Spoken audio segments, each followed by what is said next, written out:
Namaskar everyone. Welcome to IIS Deemed to be University Jaipur. I, CA Priya Jain, welcome you all. Today we will be discussing section 14. It is one of the important sections under the GST scenario, as we all are aware that the tax rate keeps on changing. So when the tax rate changes, it creates a confusion in the mind of the seller as at what rate he should charge tax from their customers. For effectively understanding section 14, there are three important terms, there are three important dates which you should be knowing in the question. If you are able to identify these three dates in the question, then it becomes quite easy to solve a practical problem. Let us start the topic. Whenever any situation arises where the tax rate changes, then you should know the date of supply of goods or services, the date of issue of invoice and the date of receipt of payment. If you know these three dates, then the calculation is quite easy. Now, let's start the different scenarios which a seller faces while selling the goods or commodities. Whenever a seller is selling goods or services and they both have been supplied before the change of rate of tax, that is, goods or services have been supplied before the tax rate changes, but the invoice for the same was issued as well as the payment for the same is received after the change in rate of tax, then the time of supply shall be the date of receipt of payment or date of issue of invoice, whichever is earlier. So, in this case, the tax rate which you will be using will be the new rate. In the second situation, when the invoice has been issued by the seller before change of rate of tax, but the payment relating to it was received after the rate has changed, then in that case the time of supply will be the date of invoice and hence the old tax rate will be taken into account.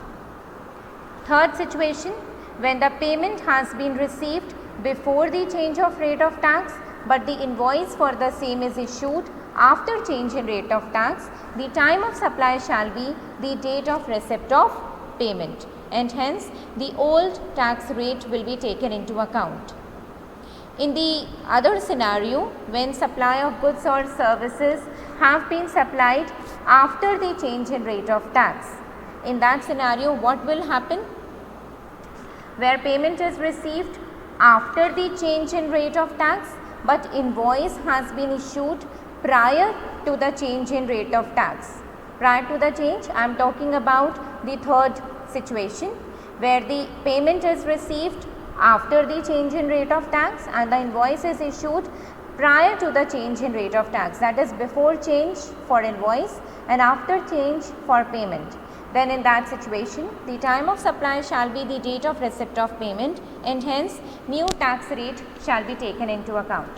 In the second situation, where invoice has been issued after the change in rate of tax, but payment is received before the change in rate of tax, then time of supply shall be the date of issue of invoice and hence new tax rate will be taken into account.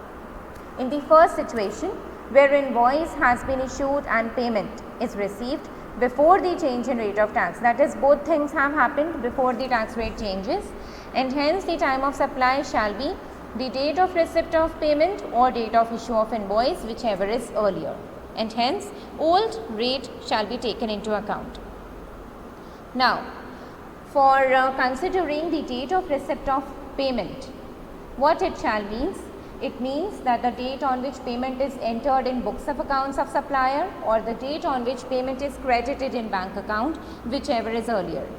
There another situation arises that the date of receipt of payment shall be the date on which it is credited in bank account if the credited in bank account is after 4 working days from the date of change in rate of tax. You can better understand this through this diagram where the tax rate changes and payment is entered in bank account after 4 working days, in that scenario we will not compare the date on which payment is entered in bank account or the date on which payment is credited in bank account. We will directly take the date of receipt of payment to be the date on which payment is credited in bank account. So by this we have completed our section 14. I hope you have understood this section 14. It is a very small section. Thank you.